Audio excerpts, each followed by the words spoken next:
सुंदर किल्ला आहे आणि किल्ला आहे तिकोना आहे आणि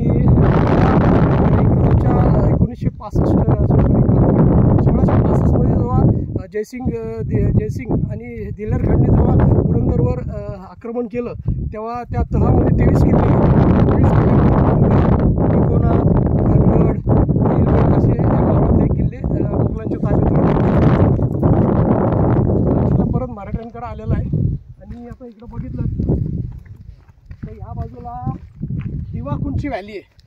दिवाकुंड आहे तिथनंच भांबर्ड्यापासून येतो तिथं दिवाकुंडची व्हॅली आहे. त्या व्हॅली ही बघितली तुम्ही तर प्रतिम व्हॅली आहे. तिकडे सुधागड, सरसगड हा किल्ला आहे.